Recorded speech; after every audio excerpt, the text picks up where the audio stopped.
डिस्कंटिन्यूअस जो हेडेक आता है सर, ये कौन सा आई साइट की वजह से हो सकता है या कुछ स्ट्रेस की वजह से हो सकता है? आँख को मेहनत मत कराओ, आँख को अपने आप वॉश करके क्लीन करने के लिए इंटरनल मैकेनिज्म बना हुआ है। You are retired from the army, so ये एक्सपीरियंस कैसा रहा था सर आपका? बहुत बढ़िया। 0 to 24 के एज ग्रुप में कंप्यूटर वगैरह नियर विजन ज़्यादा देखने से आपके चश्मे का नंबर एकदम रेस की घोड़े की तरह बढ़ेगा। एक मल्टी स्पेशलिटी हॉस्पिटल में सारी स्पेशलिटीज़ मिलेंगी, आई नहीं मिलेगा। इसको कंट्रोल करोगे आपकी ज़िंदगी बहुत अच्छी से। मेरे ट्रेनिंग के वक्त एक पेशेंट आया था जिसको हमने इस डिस्टेंस के साथ चश्मा दिया और 4-5 दिन के बाद वो वापस आया, डॉक्टर साहब चश्मा काम नहीं कर रहा, चश्मे का नंबर करेक्ट है, चश्मा भी करेक्ट बना है। फिर उससे बात किया तो पता चला वो वॉच रिपेयर करता है। तो उसका डिस्टेंस ये नहीं है, उसका डिस्टेंस ये है। गलती मेरी थी कि उसको पूछ लेना था आप क्या करते क्या हो। 6-7 साल के बच्चों को भी चश्मा लग रहा है सर, ये क्या वजह है sir? Selection of glasses. Eye को यूज़ करने से वो खराब नहीं होता। बच्चों में हम काजल लगाते हैं ना, मत लगाइए। Welcome to RS Connect, sir. Sir, exclusively Doctors Podcast. We would like to have your introduction, sir. So my introduction wise, I am Dr. Hari. Okay. Also, you can address me as Major Hari. Okay. So I am from Kerala and did my MBBS from AFMC Pune. Okay. Joined army after that. Did my short service for 7 years. Okay. And then left my service, settled down in Hyderabad, worked in 2-3 hospitals before. Okay. And then I realized that running a center on your own terms is much better. Okay. So I started this hospital called Iris Eye Care. Okay. Now, along with this, with my experience in administration, went on to hospital administration also. I have a small consultancy firm which looks into it. Okay. I give talks on, apart from my hospital work and clinical work, I also give talks on hospital management. Okay. So that's also one of my side, which I can say. So that's it for me, and thank you for having me here. Yeah. So you have retired from the army. So ये experience कैसा रहा था sir आपका? बहुत बढ़िया। मेरा 7 साल का जो मेरा एक्सपीरियंस है, सर्विस है, उसका एक भी दिन मैं वेस्ट नहीं मानता। क्योंकि बहुत सारी चीज़ें सिखाते हैं। जैसे मेनली क्या होता है कि जब हम एज ए डॉक्टर हम काम करते हैं, नॉर्मली एक मेडिकल कॉलेज में जाते हैं, पढ़ाई करते हैं, बाहर आते हैं, पेशेंट देखते हैं, तो हम लोग क्या है कि एक सीमित तरीके से दुनिया देखते हैं कि सिर्फ पेशेंट देखना है। बट एक बार वो 7 साल फौज में रहने के बाद क्या होता है, तुम एडमिनिस्ट्रेशन सीख जाते हो। तुमको ये पता चल जाता है कि कैसे करना है, ग्राउंड लेवल पे लोगों से कैसे डील करना है, स्टाफ को, एम्प्लॉयज़ को कैसे रखना है, कि तुम कैसे किस तरीके से लोगों से बात कर सकते हो। तो एक हिम्मत आ जाती है। तो वो तो भाई मैं एक भी दिन मेरा वेस्ट नहीं मानता हूँ। You are like eye specialist बोलते हैं, तो ये फील्ड ज़्यादातर लोग को ज़्यादा टच नहीं करते हैं जब तक उनको प्रॉब्लम नहीं आती है। सो ये स्कोप कैसा रहेगा? नहीं, देखिए, स्कोप इन द सेंस, पहली चीज़ तो एक चीज़ समझिए कि हमारी आँखों का जो अंदर का फिजियोलॉजी और मैकेनिज्म है, वो हमारे बाकी बॉडी से बहुत अलग चलता है। ठीक है, ये चीज़ आँखों के मैकेनिज्म में नहीं, मगर एक आई हॉस्पिटल के चलने में भी है। आपने हमेशा देखा होगा कि भाई एक मल्टी स्पेशलिटी हॉस्पिटल में सारी स्पेशलिटीज़ मिलेंगी, आई नहीं मिलेगा, और आई हॉस्पिटल अलग चलेगा। ठीक है, वो इसलिए क्योंकि हमारी आँख का जो फंक्शनल जो काम है उसका, वो है देखना, और जो लाइट के बेस्ड है। ठीक है, और उसके पीछे जो फिजियोलॉजी है जो उसका चलता है, वो बाकी शरीर से बहुत अलग है, क्योंकि इसका फंक्शनिंग बहुत ऑप्टिकल और बहुत ही माइन्यूट लेवल पे चलता है। ठीक है, और आँख का एक और चीज़ ऐसा है कि एक आदमी के लिए जो अपने जो सेंसेस होते हैं, उसमें eye is considered one of the main senses. So इसलिए आँख का थोड़ा सा नॉर्मल से अलग ही चलता है। ठीक है, अभी बात यह है कि हमारे आँखों में बहुत सारी चीज़ें हैं जो एक नॉर्मल रूटीन चलते हुए आदमी को, ठीक है, नॉर्मल रूटीन चलते हुए आदमी उसको बीमारी नहीं बोलेगा।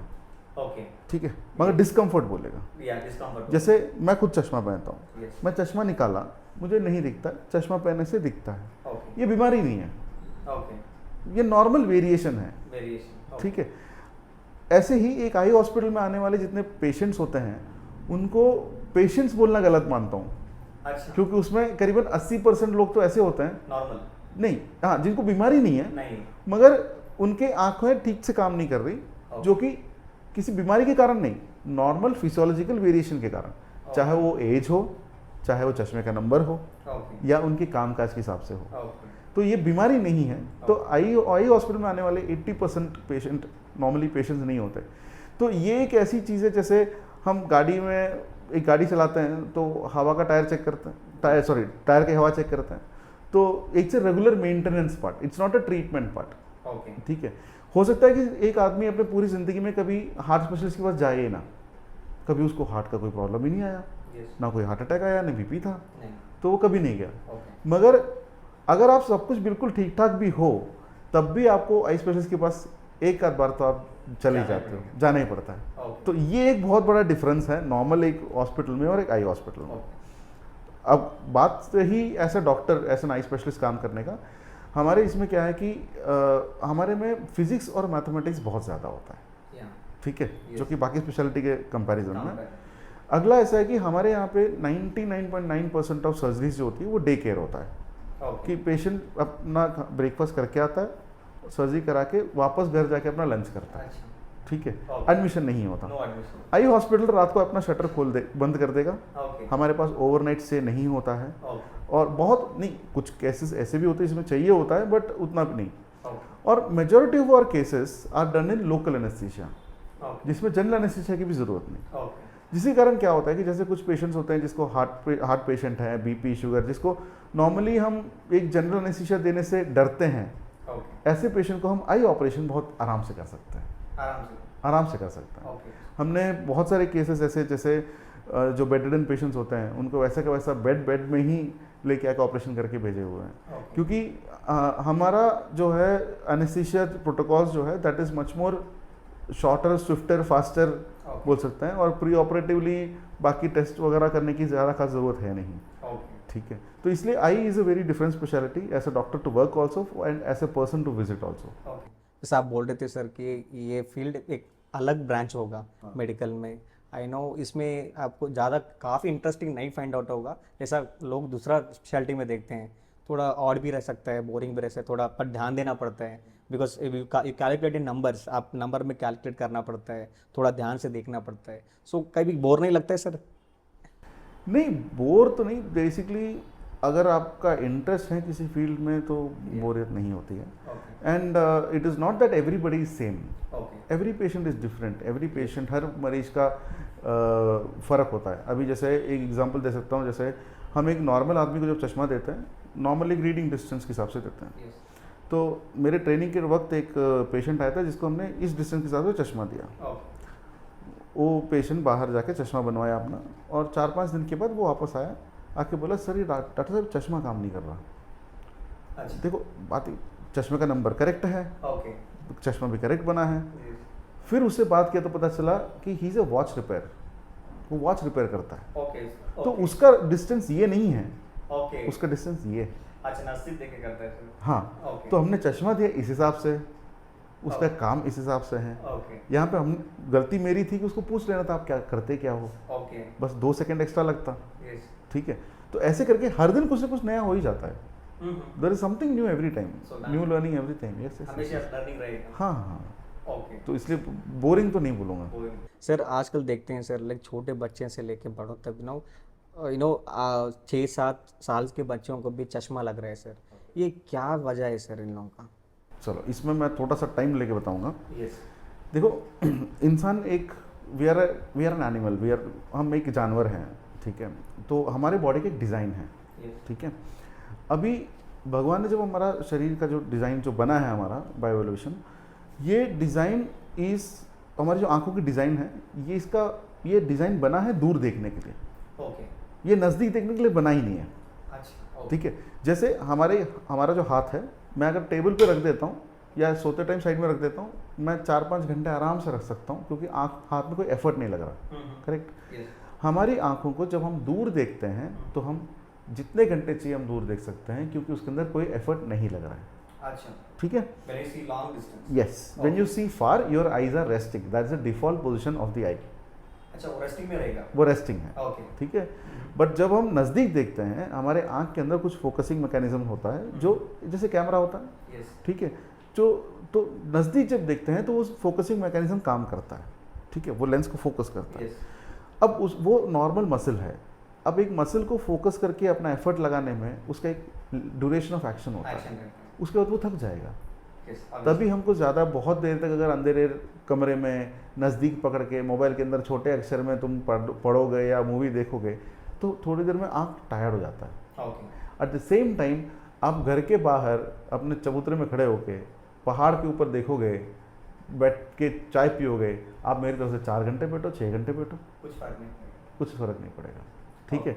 अब बात यह है, जितना ये नज़दीक का काम होता है उतना फोकसिंग का एफर्ट ज़्यादा होता है, उतना ड्रैग पुल आई में ज़्यादा होता है, जिससे कि आई की लंबाई बढ़ती है। अच्छा। बच्चे एक बढ़ने की उम्र में हैं, तो वो बचपन में जितना नज़दीक का काम करेंगे उतना उनको नज़दीक का चश्मे का नंबर बढ़ता जाएगा। सर ये 7 साल का बच्चा में ऐसा कौन सा डिफरेंस आएगा सर, लाइक 8 साल? वो इसीलिए क्योंकि पहले ज़माने में 2 साल के बच्चे से लेके जैसे बच्चा चलना शुरू किया वो घर के बाहर खेलता था। अच्छा। आजकल हम 2 BHK 1 BHK के अंदर खेलते हैं। अच्छा, पूरा क्लोज एरिया है सर। क्लोज एरिया है। ओके। दूसरा, बच्चे को खाना खाना है तो यूट्यूब में वीडियो चला के मम्मी फ़ोन पकड़ा देती है। अच्छा। So by the usage of the phone बोल सकते हैं। या देखो बात यह है ना, it's not screen, it's the distance, primary is the distance. अच्छा, जितना आप ऑब्जेक्ट को नीचे यस, उतना डिफरेंस होता जैसे हम अखबार पढ़ते हैं, है। यस। बड़ी चीज़ें दूर पकड़ते हैं, यस। मोबाइल छोटी चीज़ें नज़दीक पकड़ते हैं, ओके। लैपटॉप थोड़ा दूर रखते हैं। यस। तो मोबाइल से आपका इंटेंसिटी ज़्यादा होता है चश्मा नंबर बढ़ने का, अखबार से नहीं होता। नहीं होता। ठीक है, it's all about distance. Okay. So चाहे वो 6 साल का बच्चा हो या 16 इयर्स का बच्चा हो, सो जैसा ऑब्जेक्ट नज़दीक से देखेंगे उतना आपको आई को प्रॉब्लम होगा। अच्छा सर, ये कंटिन्यूस जो हेडेक आता है सर, बिकॉज ऑफ नो, ये कौन सा आई साइड की वजह से हो सकता है या कुछ स्ट्रेस की वजह से हो सकता है? जब आप हेडेक बोलते हैं ना, लेट्स अब सिर्फ आई का नहीं बोलेंगे, जब आप हेडेक बोलते हैं, नॉर्मल हेडेक किसी को भी होता है, तो headache is a very huge wide range of complaint.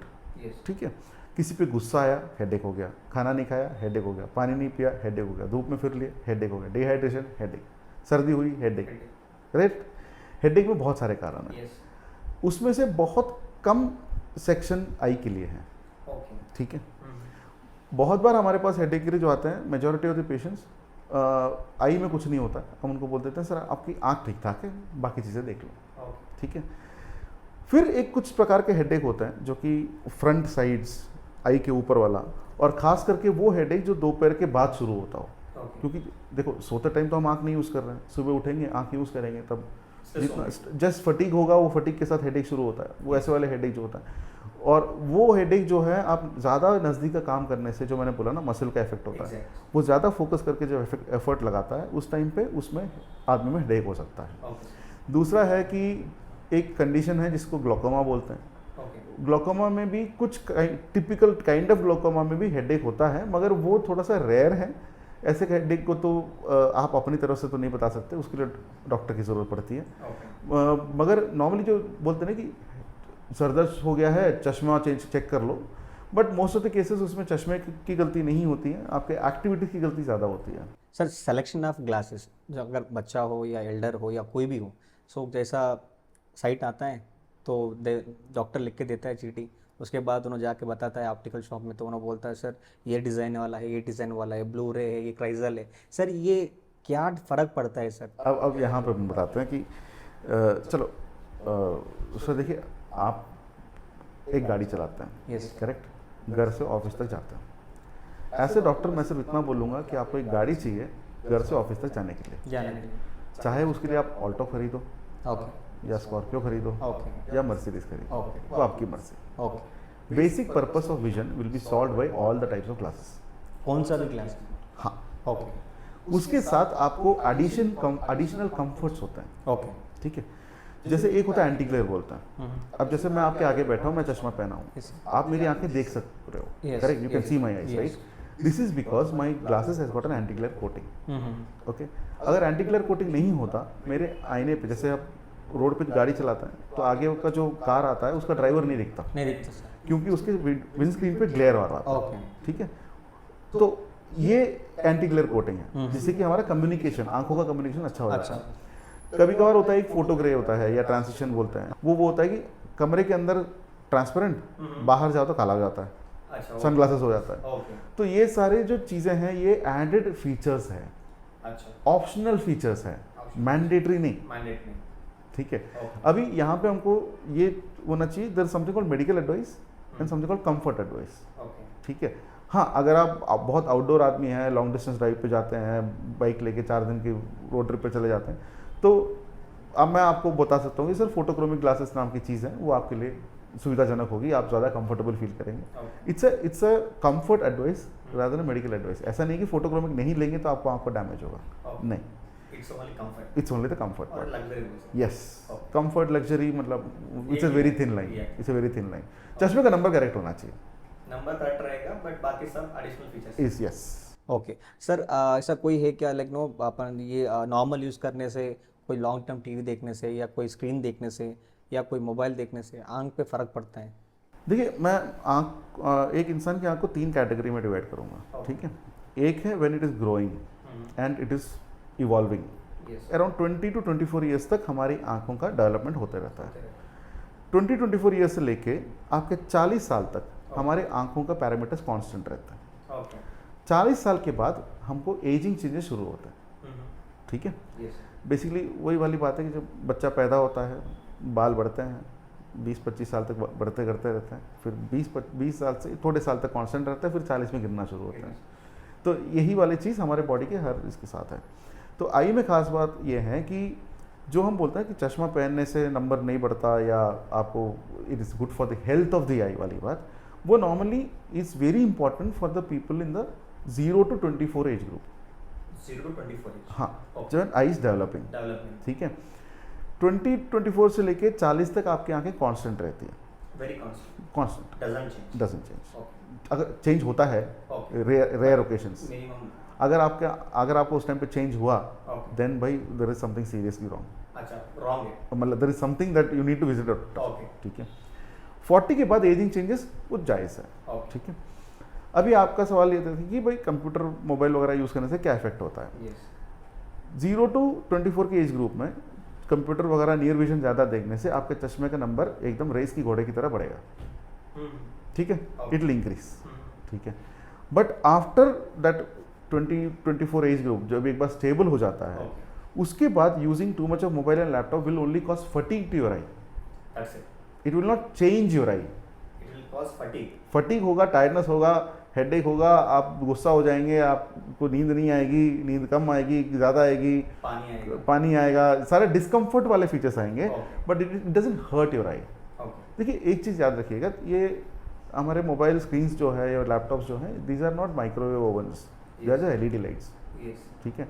हाँ, हमारे बहुत सारे ऐसे प्रिकॉशंस हैं जो बोलते हैं कि अगर लोगे तो you will be able to do your day to day job comfortably. देखिए, आँख को मेहनत मत कराओ, ठीक है।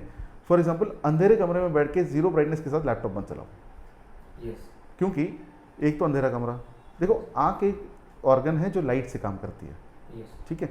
एक तो अंधेरा कमरा, ब्राइटनेस भी कम, एक तो आँख और नज़दीक का काम, मेहनत पे मेहनत, अच्छा, ज़्यादा मेहनत हो जाती है। हाँ, तो that will cause a lot of tiredness, fatigue and discomfort. उसका अवॉइड कीजिए, फुल ब्राइटनेस मारिए, लाइट ऑन कीजिए, आराम से धरती से टेबल पे बैठ के देखिए, जितनी देर देखना देखिए, ठीक है। तो ये जो 24 to 40 के एज ग्रुप में से टायर्डनेस होता है, ठीक है। अब आते हैं 40 ऑनवर्ड्स। 40 में एक नया प्रॉब्लम शुरू होता है जिसको बोलते हैं प्रेसबियोपिया। प्रेसबियोपिया इन द सेंस, मैंने जैसे बताया, हमारा लेंस फोकस कर पाता है, 40 के बाद उसको नज़दीक का फोकस करने की काबिलियत कम हो जाती है, ठीक है। तब हमको रीडिंग ग्लासेस प्रोग्रेसिव का चश्मा चाहिए होता है। उस टाइम पे अगर आप बिना चश्मे का लैपटॉप वगैरह देखोगे, आपको उसमें बहुत ज़्यादा प्रॉब्लम होगी, इन द सेंस आप फोकस नहीं कर पाए, आपको दिखेगा नहीं, डबल विजन दिखेगा, आप परेशान हो जाएगा, उससे हेडेक बहुत ज़्यादा होता है जब से। हाँ, इसके अलावा कंप्यूटर स्क्रीन और वगैरह का ज़्यादा कोई प्रॉब्लम है नहीं। सर, बहुत लोग स्टूडेंट्स हैं, अभी पूरे डिजिटल हो गया है, सो हर कोई असाइनमेंट हो गया या कुछ भी हो गया, घर में फ़ोन में लैपटॉप में निकाल के देखते हैं, but they not use the brighter letter, lights नहीं रहते हैं, बट लगता है उन लोगों को स्क्रीन का चल रहा है तो ठीक है। नहीं सर, इससे भी अच्छा ये बताता हूँ, ये एक फैशन है, बेडरूम में बिस्तरे में कोने में मोबाइल लेके ब्राइटनेस 0, ठीक है, और लेट के जब देखते हो तो देखो, मोबाइल एक ऐसी चीज़ है जिसमें वजन है, जैसे देखते हैं शुरू यहाँ पे करते हैं, देखते देखते देखते ऐसे आ जाता है, ठीक है, नज़दीक आ गया, ऊपर से कंबल भी डाल दिया, ठीक है, आराम से बैठ के 2 घंटे की पिक्चर देख रहे हैं, ओके। अब मुझे ये बताओ, ये तो आँख का टॉर्चर हुआ, ठीक है, फिर उसके बाद अगले दिन सुबह हेडेक होगा, यस फिर बोलेंगे मेरे को हेडेक हो रहा है, ओके करेक्ट। यस तो बात यह है कि देखो these devices are not dangerous okay if you use it correctly, okay ठीक है। इसी वक्त उसमें ब्राइटनेस रखो, लाइट ऑन करो, आराम से बैठ के देखो, आपको कुछ नहीं होगा, ओके ठीक है।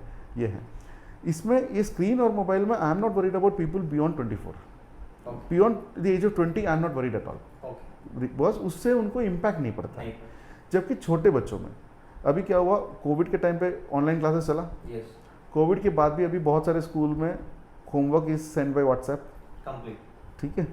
तो बच्चा एक हाथ में व्हाट्सएप में खोलता है और दूसरा किताब मेरे से लिखता है, लगता है ठीक है। और हम तो फिर भी दूर पकड़ लेते हैं, बच्चे तो बिस्तरे पे लेट के करते हैं, कैसा लगता है हाँ। तो उसमें उसके चश्मे का नंबर मस्त बढ़ेगा। अच्छे से पड़ेगा। ओके सर, ये कोई पर्टिकुलर रीज़न हो सकता है कि बॉडी में ये विटामिन कम हो गया और एल्स ये विटामिन बॉडी में आ रहा ही नहीं है, सो दैट इनका साइड बढ़ जा रहा है? विटामिन इसका और साइड का रिलेशन नहीं है, नहीं नहीं एनी पर्टिकुलर नहीं नहीं नहीं, नहीं। देखिए ऐसा नहीं है कि देखो हमारी बॉडी जो है ना एकदम सेग्रीगेटेड सरकारी डिपार्टमेंट्स की तरह काम नहीं करती है, ओके ठीक है। कि मतलब इस काम के लिए एप्लीकेशन इस काउंटर पे दो, ओके उस काम के लिए एप्लीकेशन उस काउंटर पे दो। ओके देखो हमारा body works on a comprehensive nutrition, जो हमारे बॉडी के लिए ओवरऑल बैलेंस डाइट चाहिए वही डाइट हमारी आँख के लिए भी चाहिए, अच्छा ठीक है। ओके ऐसे तो है नहीं कि हम गाजर खाएंगे तो वो सिर्फ आँख में जाके बैठेगा, it's a comprehensive good for the body. So घर का बनाया हुआ एक complete food will beat any supplement, and अगर आपको जनरल बॉडी में कोई डेफिशिएंसी नहीं है तो आई में भी नहीं होगा। या सर, आज का ज़माना तो पूरा भारी चल रहा है, नो फ्रॉम ब्रेकफास्ट से लेके लंच डिनर पूरा ओवरनाइट भी चलता है, एंड बच्चे ओबेस हो जा रहे हैं, पिज़्ज़ाज बर्गर्स पूरे खाते हैं। सो इसका कोई इम्पैक्ट गिरेगा क्या? गिरेगा, बिल्कुल गिरेगा। जब बॉडी में जब इम्बैलेंस होगा तो उसका इफेक्ट तो आई में भी गिरेगा, because I is also part of the same body, the same blood which is running their also. Okay if there is a general deficiency of vitamin A, that will be deficient in the I also development में, अच्छा correct. तो उसका effect उधर भी आएगा। Okay so उतना ही है, ऐसा नहीं कि हम आई के लिए स्पेसिफिक ये लो नहीं है, ओके ठीक है। Every the normal recommended dietary elements of every nutrients is essential for the entire body development, and that includes the eye also. Okay sir, बहुत सारे लोग जो अभी शादी करने वाले हैं या कुछ बाहर फंक्शन जाना है तो people will use contact lens. ये कॉन्टैक्ट लेंस सच में प्रॉपरली यूज़ हो रहा है कैसे? Contact lens, देखो 99% of the people who use contact lenses use it well, okay ठीक है। Contact lenses are a good product, okay it's a very safe product from reputed companies, उसमें कोई प्रॉब्लम नहीं होता है। बट जो भी रेप्यूटेड ब्रांड्स हैं उनके कॉन्टैक्ट लेंस अगर आप यूज़ करेंगे और जिस तरीके से यूज़ करना है उसको यूज़ करेंगे तो कोई प्रॉब्लम नहीं है, ओके ठीक है। लाइक कॉन्टैक्ट लेंस का कॉस्मेटिक यूज़ भी है, थेरेपेटिक यूज़ भी है। लोग आई का कलर चेंज करने के लिए यूज़ करते हैं, या चश्मा नहीं पहनना, किसी फंक्शन में जा रहे हैं तब यूज़ कर सकते हैं। बट कॉन्टैक्ट लेंस कैसा है कि it is sitting on your cornea, and हमारे कॉर्निया को जो एयर है, जो ऑक्सीजन है, वो एटमोसफियर से आता है, ठीक है। कॉन्टैक्ट लेंस इसको थोड़ा सा कम कर देता है, अच्छा ठीक है। अभी एक लेवल तक का reduction in air cornea can tolerate, okay मगर अगर उसको उसी कॉन्टैक्ट लेंस को आप 8 घंटे की जगह पे 12 घंटे पहनोगे या 24 घंटे पहन के रखोगे, then cornea will get starved for cornea air, okay ठीक है। That will create issues in the eye okay which can create a lot of infection, corneal ulcers. So basically क्या है कि कॉन्टैक्ट लेंस का एक यूसेज प्रोटोकॉल है, उस protocol को समझिए, परखिए, आपसे हो सकता है यूज़ कीजिए। अगर आपको नहीं लगता कि आप मेंटेन कर पाएंगे, छोड़ दो, चश्मा पहन लो, ज़्यादा सेफ है, ओके ठीक है। बहुत बार क्या होता है कि हम जब किसी पेशेंट हमसे पूछता है कि सर कॉन्टैक्ट लेंस ले लूँ क्या, तो हम क्या करते हैं, देखो करना तो नहीं चाहिए बट हम जजमेंट करते हैं वहाँ पे, पेशेंट को देखते हैं कि कैसा है, बाल बने हैं, जनरल आउटलुक देखने के बाद ही उनको फिर पूछते हैं कि भाई ऐसे ऐसे मेंटेनेंस चाहिए, आप कर पाएंगे, ठीक है। जैसे हॉस्टल में डॉर्मेट्री में रहने वाले boys specially contact lens maintenance थोड़ा मुश्किल हो जाता है, ठीक है। तो जो ज़्यादा स्वेट करते हैं उनको थोड़ा मुश्किल हो जाता है। तो ये सब चीज़ें फैक्टर देखते हुए ही हमको कॉन्टैक्ट लेंस यूज़ करना चाहिए। बट अगर सेफली यूज़ किया जाए, I know people who are safely using contact lenses for 20-30 years regularly, and मतलब मैं खुद भी कॉन्टैक्ट लेंस यूज़ करता हूँ जब कभी कभार ज़रूरत होती है तो। कोई आइडियल टाइम होगा कि इतने घंटे लगा सकते हैं कि contact lens? Standard is 8 hours, 8 hours. मगर कुछ हाई परमेबल कॉन्टैक्ट लेंसेज होते हैं जो उससे ज़्यादा देर भी लगा सकते हैं, ओके बट वो प्रोडक्ट के ऊपर है। ओके। जो आप कॉन्टैक्ट लेंस खरीदेंगे उसके ऊपर जितना लिखा है उससे ज़्यादा मत पहनना। उससे ज़्यादा नहीं कहेंगे। एंड जब लगाते हैं तो लोग उसमें अगर क्या, अब थोड़े लोग तो फॉलो नहीं करते हैं, कभी हाँ बिजी में रहते हैं, क्या हरी में रहते हैं, इमीडिएट। इसमें 2-3 टाइप के आते हैं, ओके। ठीक है। एक होता है daily disposable. Daily disposable contact lens जो होता है वो ब्लिस्टर पैक में आता है इंडिविजुअल। ओके खोलो, लगाओ, 8 घंटे के बाद 8 घंटे होते ही निकालो, फेंको, आउट। ओके। उसका कोई प्रिजर्वेशन वापस डब्बे में रखने का नहीं, मगर आपको वो कॉस्टली वर्कआउट करता है। ओके। कुछ होता है जो मंथली डिस्पोजेबल, ईयरली डिस्पोजेबल, जिसको आपको रख के प्रिजर्व करना होता है। अगर आपको लगता है कि आपको कभी कभार के लिए चाहिए और आप मेंटेन करने में ज़्यादा इंटरेस्टेड नहीं है, डेली डिस्पोजेबल खरीद लीजिए। ओके। अगर आपको लगता है कि आप मेंटेन कर लेंगे और आपको अफोर्डेबिलिटीज़ भी देखना है, तो आप मंथली या ईयरली डिस्पोजेबल ले लीजिए। तो ऑप्शंस हर किसी के लिए है। मगर पहली बार जब आप कॉन्टैक्ट लेंस यूज़ करेंगे तब आई वुड रिकमेंड कि you use it under a guidance of a trained optometrist और ऑफ्थेल्मोलॉजिस्ट। ओके। हमारे पास हम लोग क्या करते हैं, जो डिस्पेंस करते हैं, हम पेशेंट्स को पहले एक आध कॉन्टैक्ट लेंस उनको इधर बिठा के हम ट्राई कराते हैं पहली बार। ओके। वो ट्राई कराने के बाद ही हम उनको बताते हैं कि आप स्टार्ट कर लो। सर जैसा बहुत लोगों को अभी ये जैसा चश्मा आ गया, उनको कैरी करना मुश्किल होता है, so they want to go for LASIK. So इधर ये आजकल बहुत ट्रेंडिंग हो गया सर, हर किसी को लेसिक करवाना है, उनको अच्छा दिखना है, चश्मा नहीं दिखना है। अभी ऐसा हो गया कि ऑटो रिक्शा के पीछे ऐड चल रहे हैं कि मेरी लेसिक करा लो। ओके। ठीक है। बेसिकली आप पहले तो ये समझिए कि रिफ्रैक्टिव सर्जरी, जब मैं रिफ्रैक्टिव सर्जरी बोलूँगा उसमें 2 टाइप के आते हैं। ओके। ठीक है। एक होता है लेज़र वाला, हाँ। एक होता है लेंस वाला। अच्छा, laser and lens. Lens, okay. ठीक है। लेज़र वाले में क्या होता है कि हमारे आँख के जो आगे की पुतली है, जिसको हम कॉर्निया बोलते हैं, हम चश्मे के नंबर को उस पुतली के ऊपर लेज़र के द्वारा एनग्रेव कर लेते हैं। ओके। ये बहुत सिंपलेस्ट एक्सप्लेनेशन है। ओके। प्रोसीजर कॉम्प्लिकेटेड है, बट समझने के लिए ये Easy ठीक होगा। है, ईजी होगा। तो बेसिकली क्या, जैसे मेरा -2 का चश्मा है, Okay. अगर मैं लेज़र कर रहा हूँ अपना, तो लेज़र से मेरे आँख के कॉर्निया के ऊपर ये -2 का पावर का इक्विवेलेंट ओके। उधर मैं छाप दूंगा, ओके। जिससे कि मुझे ये पहनने की जरूरत नहीं पड़ेगी। जरूर।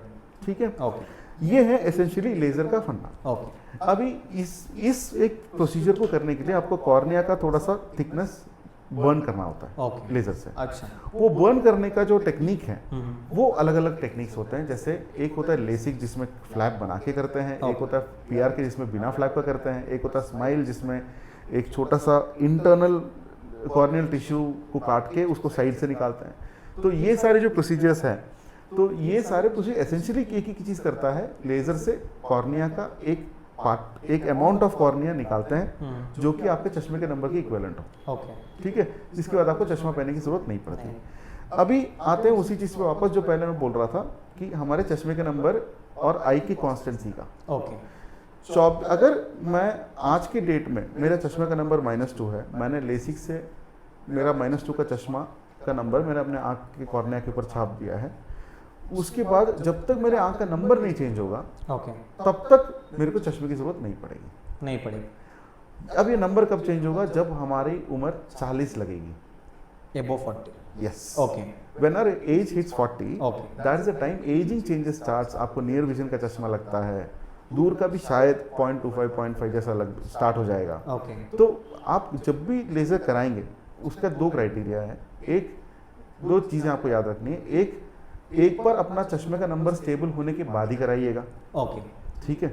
मतलब 18 साल में अगर आपने लेज़र कराया, फिर अगले 1 साल में एक डायप्टर और बढ़ गया, ओके। फिर उसको फिर से करना पड़ेगा। ओके। ठीक है। एक बार में काम खत्म करना ज़्यादा अच्छा है। Yes. 2 बार ऑपरेशन की जरूरत नहीं पड़नी नहीं चाहिए। पड़ेगी। तो आपका चश्मे का नंबर स्टेबल होने की बात कराइए। और ये याद रखिएगा, आप कितने उम्र पे भी कराएंगे, 40 पे आपको चश्मा फिर से लगना है। यू मीन टू से किसी को भी 40 साल के बाद अगर 40 42 या 45 ला लीजिए सर, अगर 45 के बाद जो ऑलरेडी लेजर करवाए हैं उनको फिर चश्मा लगाना पड़ेगा लगेगा कंपलसरी। क्योंकि उसको नज़दीक का विजन तो कम होगा, ओके। दूर का अच्छा रहेगा ओके। बट नज़दीक का विजन तो कम होगा। Okay. Because these are ageing changes. अच्छा, सो हर किसी कोई भी अगर 24-25 ईयर्स में अगर सर्जरी करवाएं तो 40-45 तक फिर से चश्मा ही पड़ेगा। It's not a no life long surgery नहीं है। यार भाई देखो ऐसा है, ये जो आप 20 to 45 बता रहे हो ये आपका प्रोडक्टिव टाइम है, ओके, ठीक है। ये वही टाइम है जब आप शादी करते हो, घर बसाते हो, Yes. बंची जंपिंग जाते हो, स्कूबा डाइविंग जाते हो, पैरासेलिंग जाते हो, जॉब इंटरव्यू देते हो, यस, या पिक्चर में काम करते हो, मॉडलिंग करते हो, करेक्ट। यस, तो ये आपका प्राइम टाइम है, ओके, उस टाइम पे आपको चश्मा नहीं चाहिए। नहीं चाहिए, मगर बाद में 45 के बाद वाला चश्मा आपको एक्सेप्ट करना पड़ेगा, ओके, वो तो होना ही है। यस, एज को नहीं डाल सकता कोई, अच्छा, ठीक है।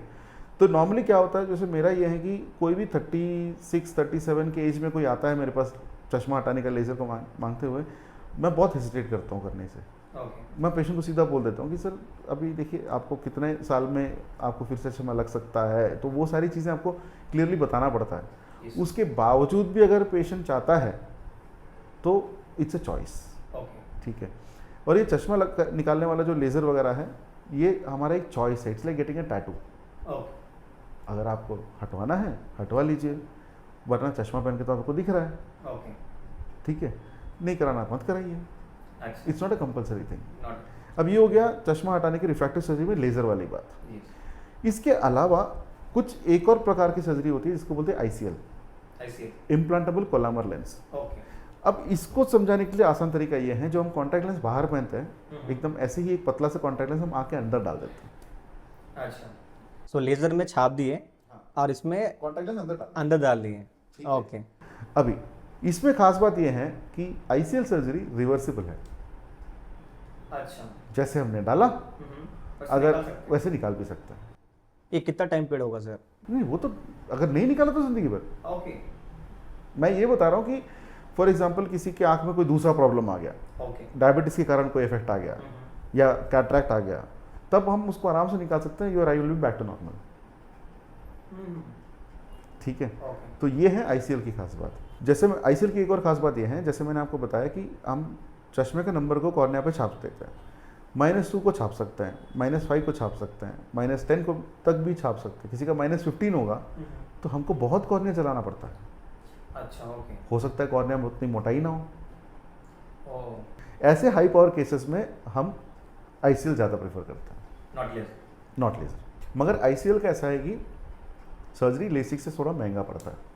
ओके, एकदम ऐसी बात कि आप फ्लाइट टिकट बुक करो, नॉन रिफंडेबल टिकट सस्ता, ओके, रिफंडेबल टिकट महंगा। महंगा, तो ICL बहुत ही ऐसा वाला ओके, कंपैरिजन है, बट ICL में वो एक रिवर्सिबिलिटी फैक्टर बहुत सेफ्टी देता है। ओके, तो ये हैं दो तरीके चश्मा हटाने के। ये आजकल बहुत सुनाई जा रहा है कि cataract, because India is already has become like diabetic hub, तो ये कैटरैक्ट का जो लेवल्स है सर, लाइक नंबर्स हैं, they are going like anything day by day, so ये क्या एग्जैक्ट रीज़न हो सकता है सर?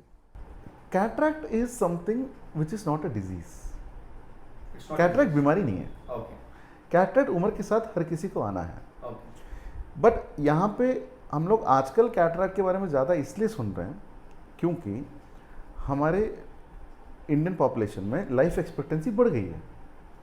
अच्छा, ओके, पहले आदमी 50, 55, 60 1940s 1960s की बात करता हूँ, उसके बाद अभी लाइफ एक्सपेक्टेंसी बढ़ गई है। Average age at which the human being leave in India is increasing, okay, जिसके कारण cataract is becoming prominent, okay, ठीक है। ओके, दूसरा, हमारे फंक्शनल ईयर्स भी बढ़ रहे हैं।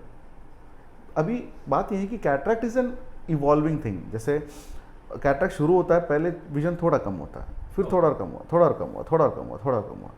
अब क्या है कि पहले ज़माने में विजन थोड़ा सा कम हो गया, लोगों को फ़र्क नहीं पड़ता था क्योंकि लोगों की एक्टिविटी नहीं थी ऐसी। यस, मगर आजकल a person who is 65 years old is also using a smartphone, तो Yes. उसका विजन का एक्सपेक्टेशन बढ़ जाता है, ओके, जिससे कि जो पहले कैटरैक्ट कभी ऑपरेट ही नहीं करा था, वो उसी विजन पे आज ऑपरेट करने के लिए आगे आता है। ओके, जरूरत नहीं था उनको, नहीं, ऐसे नहीं है। पहले ज़माने में उसको उतना विजन की यूटिलिटी नहीं थी, इंटरनेट नहीं था, यूटिलिटी नहीं था। पहले क्या था कि कंप्यूटर मोबाइल का उतना यूज़ नहीं था, तो लोग काम चला लेते थे। ओके, आजकल the expectation is increased. Functional ज़्यादा हो रहे हैं तो ज़्यादा केस इवॉल्व हो रहे हैं, करेक्ट। ओके, तो इसलिए ज़्यादा केसेस डिटेक्ट हो रहे हैं। एक दूसरा, कैटरैक्ट मैंने जैसे बताया is not a disease, it's a normal ageing process. ठीक है, मेरे फादर को कैटरैक्ट हो गया है, मुझे भी होगा, मेरे बच्चे को भी होगा। We will get a cataract just by the reason that we are a human being. Okay, कोई भी इंसान हो सकता है। कोई भी इंसान को हो सकता है। अच्छा, कैटरैक्ट को प्रिवेंट करने के लिए कोई दवाई नहीं है। तो कोई वजह reason sir? Age, just age is the number. Age is the primary cause for cataract. Okay, अगर कोई मेरे को पूछता है कि सर कैटरैक्ट को रोकने के लिए कोई दवाई है क्या, मैं उल्टा सवाल ये पूछता हूँ कि सर उम्र को कम करने की दवाई दो, मैं कैटरैक्ट की दवाई दे दूंगा। अच्छा, ठीक है, उम्र को, अब ऐसा है कि बहुत सारे ऐड भी मैंने देखे हैं जहाँ पे बहुत सारे लोग क्लेम करते हैं कि कैटरैक्ट को बंद करने की आई ड्रॉप ओके, हैं, मार्केट में अवेलेबल हैं, आप गूगल पे सर्च करेंगे मिल जाएंगे। Okay sir. मैं तो कहता हूँ यार उस आदमी को नोबेल प्राइज मिल जाना चाहिए। ऑब्वियसली सर, जो एज पर से घट जा रहे हैं तो उनको फिर से नहीं घटने के लिए देख रहे हैं। हाँ, तो कैटरैक्ट को रोकने के लिए कोई दवाई नहीं है दुनिया में। Okay. कैटरैक्ट के लिए there is only surgical management, okay, क्योंकि जो लेंस जिसकी ट्रांसपेरेंसी एक बार जा चुकी है उसको वापस हम ट्रांसपेरेंट नहीं बना सकते। ओके, बट खास बात यह है कि कैटरैक्ट के लिए there is an established very very successful treatment modality. ठीक है, ओके, अभी मुझे ये बताइए, जैसे मेरे पास एक 50-60 years old person comes to me और उसको कैटरैक्ट है, तो मुझे पता है कि मैं अगर इनको कल पोस्ट कर दूं, कल ऑपरेट कर दूंगा, दोपहर तक घर पहुंच जाएंगे, परसों सुबह तक इनका विजन क्लियर हो जाएगा। ठीक है, विद इन नेक्स्ट 48 आवर्स और 72 hours maximum I will be able to deliver him a good vision. अब उस वक्त हम ये नहीं सोचेंगे कि भाई इसको कैटरैक्ट हुआ क्यों, ओके, आ गया ओके, ट्रीटमेंट करा लो, परसों से अच्छा देख लो, अच्छा, because we have a readymade treatment option available, treatment available. तो उसके कारण कैटरैक्ट में ज़्यादा चिंता नहीं करना, कैटरैक्ट अगर है तो ऑपरेट कर लेना। अभी पहले ज़माने में क्या होता था, हमारा कैटरैक्ट सर्जरी के टेक्निक्स बहुत क्रूड होते थे। जो मैनुअल सर्जरी होती थी ओके, उसमें एक्यूरेसी थोड़ी कम थी, प्रिसिशन थोड़ी कम थी, जैसे हर एक चीज़ की तरह। Yes. ठीक है, and as technology improves, it improves in every field, in our field also it has improve. Okay, as on date I will be able to predict कि ऑपरेशन के बाद आपका चश्मा का नंबर कितना लगेगा, ये चीज़ मैं ऑपरेशन से पहले प्रेडिक्शन कर सकता हूँ। ओके, ये हमारा एक्यूरेसी आज के डेट में। ओके, जिसके कारण क्या हुआ, पहले क्या करते थे हम, कैटरैक्ट को मेच्योर होने के लिए वेट करते थे कि आदमी अंधा होने के लिए। ओके, ठीक है, आजकल नहीं। आजकल कैटरैक्ट सर्जरी करने का दो ही क्राइटेरिया है। एक, if the vision is affected by cataract, अगर आपका नज़र कैटरैक्ट के कारण कम है, ऑपरेट करा लो। ओके, अगर, और जो सर्जन आपको देख रहा है वो कॉन्फिडेंट है कि आज जितना आपका नज़र है, ऑपरेशन करके उससे बढ़िया नज़र वो दे सकता है, ओके, करवा लो। अच्छा, ठीक है, इसमें आजकल क्या है कि पहले ज़माने में एनेस्थीसिया के इंजेक्शन देते थे, आजकल वो भी बहुत सारी जगह पे बंद हो गया है। ड्रेसिंग नहीं डालते आजकल, काला चश्मा नहीं है, 3-4 दिन के बाद हेड बात कर सकते हैं, चौथे दिन से ऑफिस जा सकते हैं। तो लोग आजकल सैटरडे संडे मिला के, फ्राइडे की छुट्टी लेके ऑपरेट करा के, मंडे की छुट्टी मार के, ट्यूसडे को ऑफिस वापस ज्वाइन कर लेते हैं। ओके, जब इतना सुविधा वाला एक चीज़ है, तो I don't think that cataract is something that you need to be worried about. Okay. Sir, इसमें आता है सर्जरी बोले तो कॉस्ट मैटर करता है। एक लेमन को और इंडिविजुअल को कितना बेसिक हो सकता है सर ये कैटरैक्ट सर्जरी के लिए?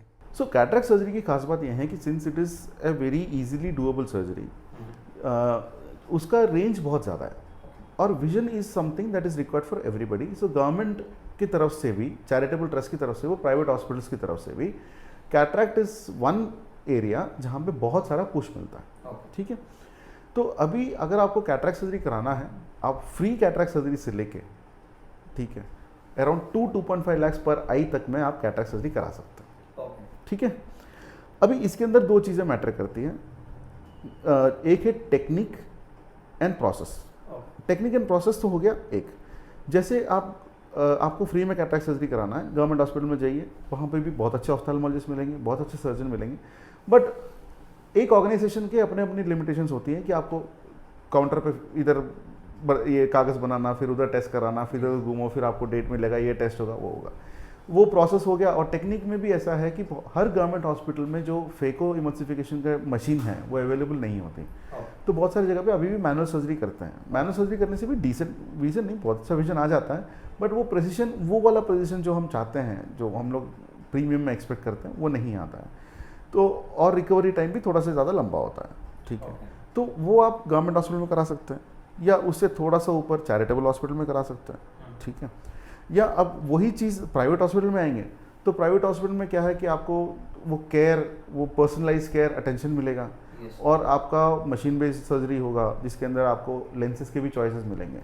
अब आते हैं इसमें एक, ये तो हो गया प्रोसेस और टेक्निक का कॉस्ट डिफरेंस। अगला आते हैं कि इसमें लेंस में, ठीक है। अभी बेसिक प्रिंसिपल ये है कि आपका कैटरेक्ट निकालना है, उसके जगह पे एक लेंस डालना है, ठीक है। अब वहाँ तक हो गया वही वाली बात, मेडिकल एडवाइस, ठीक है। कैटरेक्ट निकालना है, लेंस डालना है। अब सिंस हम लेंस डाल ही रहे हैं, सिंस हम एक नया लेंस डाल ही रहे हैं, उस लेंस के अंदर हम फीचर्स ऐड क्यों ना कर दें? ठीक है, ओके। अभी जैसे आप चश्मा पहनते हैं, अगर मैं आपके आंख में बिना कैलकुलेशन का लेंस डाल दूंगा तो आपको ऑपरेशन के बाद भी चश्मे की जरूरत पड़ेगी। अब मैं लेंस अंदर डाल ही रहा हूँ, आपका बाहर का जो चश्मा है उसका नंबर भी मैं मिला के अंदर क्यों डाल दूँ? जरूरत नहीं पड़ेगी, फिर आपको बिना चश्मे का दिखेगा, करेक्ट। वैसे ही अब हो गया नज़दीक का भी, ऐसे ही मल्टीफोकल लेंसेज आते हैं जिसमें अगर अंदर मल्टी लेंस डाल दिया मल्टीफोकल वाला, आपको दूर के लिए नज़दीक के लिए चश्मा नहीं ज़रूरत पड़ेगी, ठीक है। एंड आई के अंदर एज रिलेटेड चेंजेस आने वाला एक major part is the lens. उसको हटा के हमने आर्टिफिशियल वाला डाल दिया, जो आपको कैटरेक्ट सर्जरी के बाद जो रिफ्रैक्शन, जो चश्मे का जो विजन वगैरह रहेगा वो आपका लाइफ टाइम रहता है। अच्छा। और ये ज़िंदगी में एक बार करने वाली सर्जरी है, वन टाइम। हाँ। और ये जो अंदर हम लेंस डालते हैं, इसका ना कोई सर्विसिंग है, ना मेंटेनेंस है, ना इसकी ऑयलिंग है, ना इसका रिप्लेसमेंट है, ना इसकी एक्सपायरी है।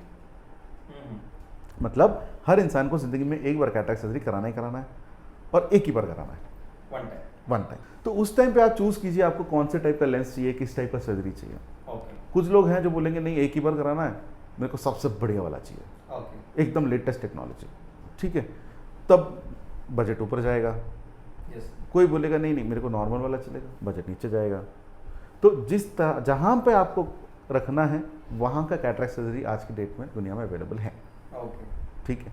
और इंटरेस्टिंगली कैटरेक्ट सर्जरी सारे इंश्योरेंस वगैरह भी कवर करते हैं। अच्छा। हाँ, और आराम से कैशलेस में भी होता है, बिल्कुल आपको चिंता करने की ज़रूरत नहीं है। मतलब कैटरेक्ट सर्जरी एक ऐसा सर्जरी है कि अगर आपको कैटरेक्ट हैं तो चिंता मत करो, करवा लो। सर बात होती है ग्लाउकोमा का, सो अब जैसा डायबिटिक पेशेंट है, हाइपरटेंसिव है, तो इनका क्या लेवल हो सकता है सर ग्लाउकोमा की वजह से? जैसे ग्लाउकोमा एक अलग चीज़ है, हाइपरटेंशन डायबिटीज़ का इफेक्ट अलग चीज़ है, ठीक है। पहले हम ग्लाउकोमा की बात करते हैं। तो हमारी जो आँख है, इसको आप सोचिए एक बॉल है, ठीक है। अब बॉल गोल सा बनना रहना है तो उसके अंदर कुछ भरा हुआ है, उसके अंदर पानी की मात्रा है, this is water inside, there is continuous production of water and there is continuous drainage of water. जब ये दोनों बैलेंस्ड हैं तो आई के अंदर का प्रेशर मेंटेन होता है, ठीक है। किसी भी कारणवश आपका प्रोडक्शन ज़्यादा है या ड्रेनेज कम है तो क्या होगा, आई के अंदर का प्रेशर बढ़ेगा, ठीक है। अभी हमारा आई जो है, जो बॉल है, उसमें जो एक वीकेस्ट पोर्शन वो है जहाँ पे ऑप्टिक नर्व अंदर जाती है, ठीक है। बाकी हर जगह हार्ड है, वो एक सॉफ्टेस्ट पोर्शन है। तो क्या है ना, जैसे हम किसी भी जगह पे हवा भरते हैं या प्रेशर बढ़ता है तो जो वीकेस्ट पोर्शन है उसके ऊपर पूरा उसका जोर पड़ता है। एकदम ऐसे ही हमारे ऑप्टिक नर्व के ऊपर प्रेशर का दबाव पड़ता है जिससे कि ऑप्टिक नर्व में डैमेज शुरू होता है। अब हमारे ऑप्टिक नर्व में जो हमारा सेंट्रल विजन है ये बहुत प्रोटेक्टेड रहता है, तो उसका डैमेज स्टार्टिंग में नहीं होता। तो स्टार्टिंग में डैमेज जो है साइड से शुरू होता है। अब इसके अंदर तकलीफ ये है कि ग्लाउकोमा में इनिशियली पेन नहीं होता है, इट्स ए पेनलेस कंडीशन, एकदम बीपी जैसा, जब एसिम्प्टोमेटिक। और दूसरा जो विजन लॉस होता है वो सेंट्रल विजन का नहीं होता है, पेरिफेरल विजन का होता है। तो बहुत कम लोग हैं, बहुत ही कम लोग हैं जो पेरिफेरल विजन को नोटिस भी करते हैं, ठीक है। जैसे एक बार मैंने अभी तक मेरे करियर में एक पेशेंट है जिसने मेरे को आके बताया था कि ऐसा कि साइड से नहीं दिखता और उसको चेक किया था ग्लाउकोमा निकला।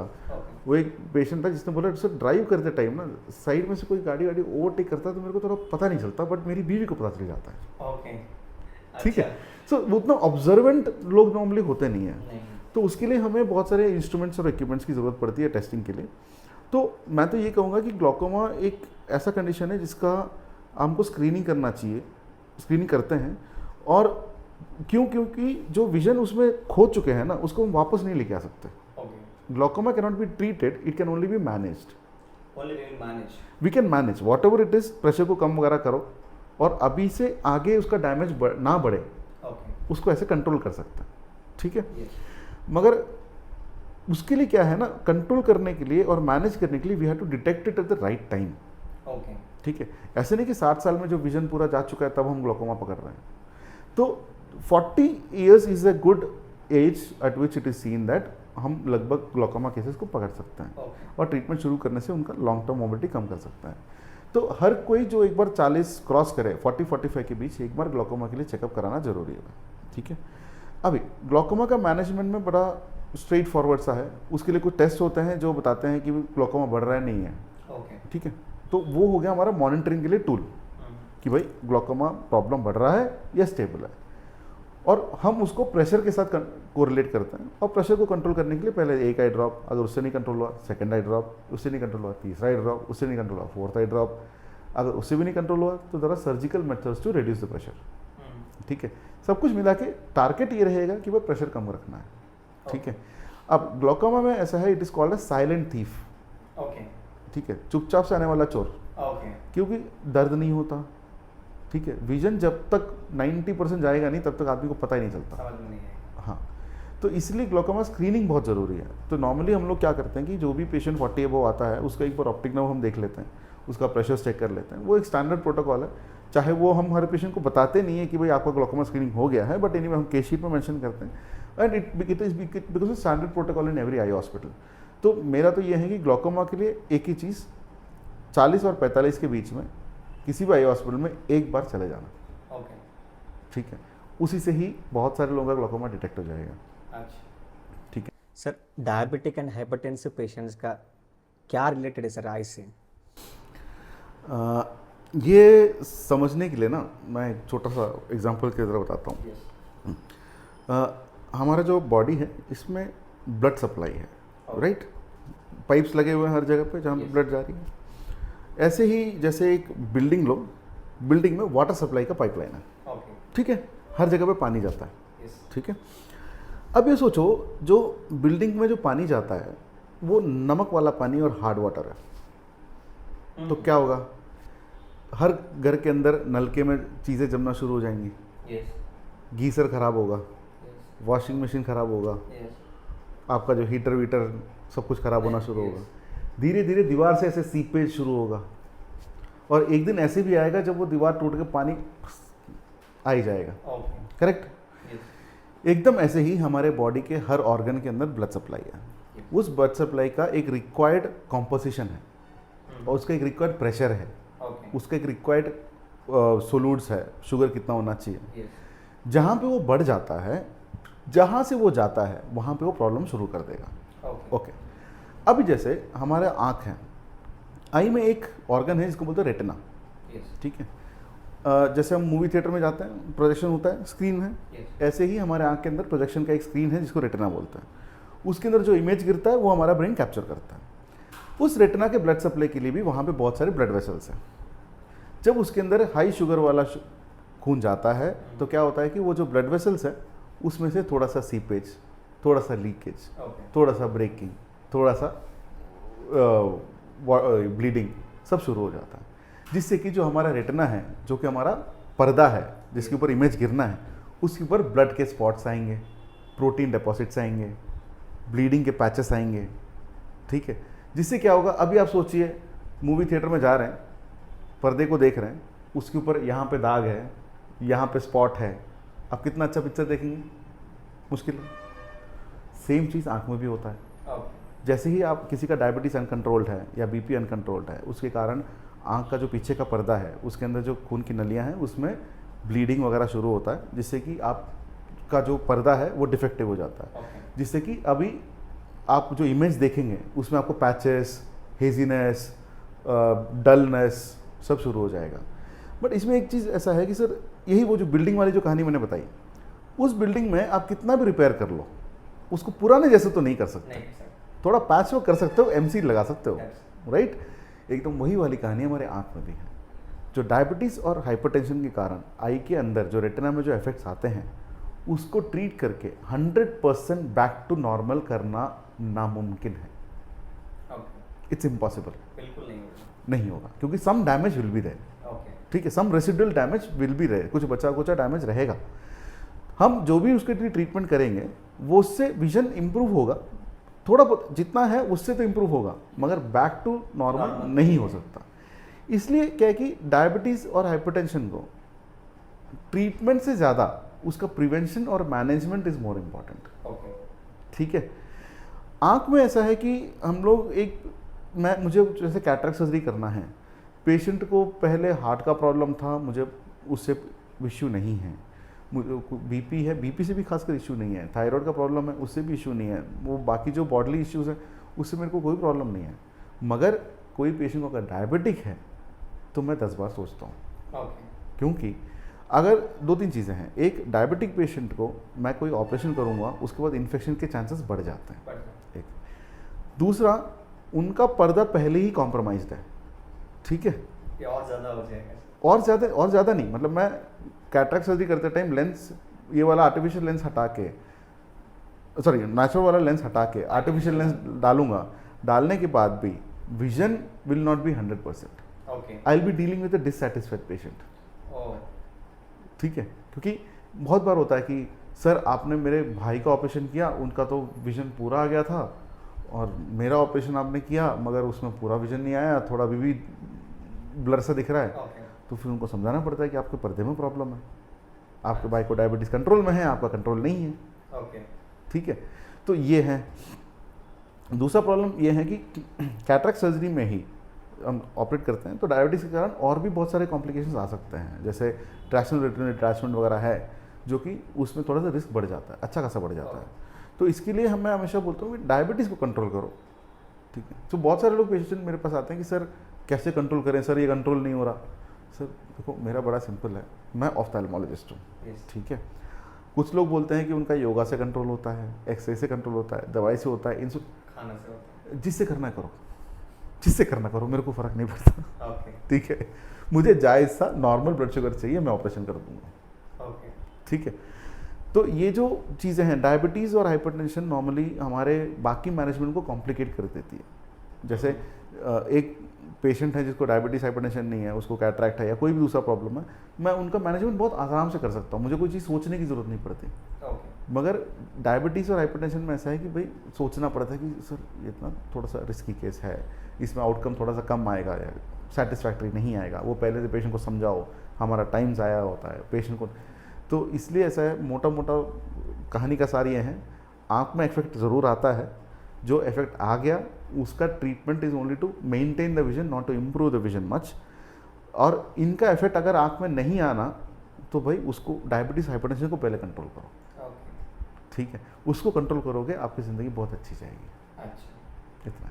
सर अब आजकल बहुत देखते हैं कि रोड साइड में है या कोई नॉर्मल शॉप्स में, ऑप्टिकल शॉप में लोग लगा देते हैं कि सन ग्लासेस लगा देते हैं, सो कम प्राइस में मिलता है, सो लोग उठा लेते हैं और पहन लेते हैं। 99 रुपीस वाला सनग्लास? यस। सर इससे कुछ फ़र्क पड़ता है क्या आंख को? सर फ़र्क ऐसा है कि देखिए, व्हेन आई से sunglasses, I am expecting this कि आपको चश्मे का नंबर नहीं है। ठीक है, अगर किसी को चश्मे का नंबर नहीं है तो उसको चश्मे का नंबर पहनना भी नहीं चाहिए। ठीक है, उसको दिख रहा है अच्छा, चश्मा पहनोगे फटीग बढ़ेगा। ठीक है, तो इसके कारण क्या है कि चश्मे का नंबर 0 होना चाहिए अगर आप सनग्लासेस ले रहे हो तो। अभी क्या है कि आप जैसे एक नॉर्मल मिरर भी खरीदते हैं दुकान से, ठीक है, उसमें भी कभी कभी दिखेगा कि उसके इनबिल्ट कुछ एब्रेशंस होते हैं, कोई टेढ़ा मेढ़ा भी होता है कोई मिरर, वो क्वालिटी के ऊपर डिपेंड करता है। तो जब आप सनग्लासेस ऐसे खरीदते हो तो उसमें तकलीफ ये है कि उसका जो लेंस रहता है वो 100% 0 नहीं होता है, उसमें थोड़े ये अंडुलेशंस रहते हैं जो कि आपको डिस्कम्फर्ट देगा। ठीक है, दूसरा ऐसा है कि देयर शैटर्स, वो टूटते जल्दी है, एंड जनरल क्वालिटी का प्रॉब्लम रहता है, एंड वो ट्रस्टवर्दीनेस का इश्यू रहता है। ठीक है, मैं ये नहीं बोलूँगा कि भाई एक आध बार के लिए ख़रीदने में कोई गलती नहीं है, ठीक है, मगर दे डोंट एक्सपेक्ट कि वो यूवी प्रोटेक्शन रहेगा, डोंट एक्सपेक्ट कि वो पोलराइज रहेगा, क्योंकि इन सब में कॉस्ट जाता है, मैन्युफैक्चरिंग में कॉस्ट जाता है, तो नॉर्मली उससे ज़्यादा महंगा ही बिकता है। तो अगर आपको एक्चुअली गुड रिजल्ट वाला सनग्लासेस वगैरह चाहिए तो प्रॉपर टाइप शॉप में कस्टम मेड ऑर्डर करोगे with polarisation and UV blocking, you will be very comfortable for the use.